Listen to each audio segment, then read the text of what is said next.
অশোক রাজগোপালন, গজপতি কুলপতি মন্দিরের হাতি। গজপতি কুলপতি এক মস্ত বড় হাতি। গজপতি কুলপতি খুব শান্ত একটা হাতি। এক রাতে বৃষ্টি হল। গজপতি কুলপতি গেল ভিজে। গজপতি কুলপতির সর্দি লেগে গেল। ছোট নাকে ছোট সর্দি লাগে, বড় নাকে বড় সর্দি লাগে। গজপতি কুলপতির বড় নাকে বড় সর্দি লেগে গেল। কলাওয়ালা যখন গজপতি কুলপতিকে জিজ্ঞেস করল, তুমি কি কলা নেবে? গজপতি কুলপতি মুখ খুলে বলল, হ্যাঁ চো। হুস! কলাওয়ালার হাত থেকে কলাগুলো উড়ে চলে গেল। পচক! কলাগুলো পড়ল গিয়ে পিয়নের মাথায়। পিয়ন গিয়ে পড়ল গরুর ঘাড়ে। তমাস! ল্যাজ তুলে গরু দিল ছুট। হাম্বা! গজপতি কুলপতির খুব মন খারাপ হল। বন্ধুদের কষ্ট দিতে তার মোটেই ভালো লাগে না। গজপতি কুলপতি মুখ খুলে বলতে চাইল, ওর খুব খারাপ লেগেছে। হ্যাঁ চো! কলাওয়ালা যত জোরে পারে ছুট দিল। পিয়ন যত জোরে পারে ছুট দিল। গরু যত জোরে পারে ছুট দিল। গজপতি কুলপতির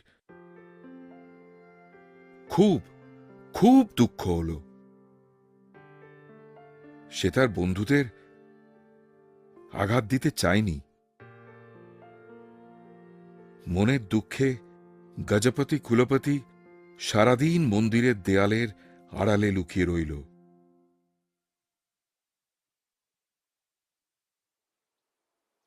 গ্রামের সবাই এবার গজপতি কুলপতির কথা জেনে গেল। কলাওয়ালা দুধওয়ালাকে বলল, গজপতি কুলপতির সর্দি হয়েছে। দুধওয়ালা দর্জিকে বলল, গজপতি কুলপতির সর্দি হয়েছে। দর্জি ফুলওয়ালিকে বলল, গজপতি কুলপতির সর্দি হয়েছে। ফুলওয়ালি পিয়নকে বলল, গজপতি কুলপতির সর্দি হয়েছে। পিয়ন তা শুনে চেঁচিয়ে উঠে, আমি জানি। সেই রাতে একটা বিকট আওয়াজে সবার ঘুম ভেঙে গেল। ওটা কি কুকুর? আওয়াজ আরো জোর হলো। নাকি সিংহ? আরো জোর। নাকি বাজ পড়ল? আরো জোর। নাকি আকাশটাই ভেঙে পড়েছে? হাত চো! এমন জোর হাঁচির আওয়াজ কেউ কোনোদিন শোনেনি। গজপতি কুলপতির হাঁচি।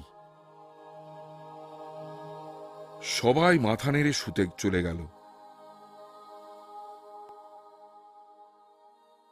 সেই হাঁচির সাথে সাথে গজপতি কুলপতির সর্দি উধাও হয়ে গেল। পরদিন সকালবেলা গজপতি কুলপতি খোশ মেজাজে বাইরে এলো। সবাই তাকে গা চাপড়ে আদর করল। তখন এক বুড়ি ঠাম্মা বলল, চলো আমরা গজপতি কুলপতির জন্য একটা ঘর বানিয়ে দিই, তাহলে আর কোনোদিন ওকে বৃষ্টিতে ভিজতে হবে না। তখন কলাওয়ালা, দুধওয়ালা, দর্জি, ফুলওয়ালি, পিয়ন আর ঠাম্মা গজপতি কুলপতির জন্য একটা ঘর বানালো। গজপতি কুলপতি এখন দুনিয়ার সবচেয়ে সুখী হাতি হয়ে গেল। সেদিন থেকে লোকেরা শোনে হ্যাট চৌ আর হ্যাট চৌ আর হ্যাট চৌ আর হ্যাট চৌ, কিন্তু কখনো না হ্যাট চৌ।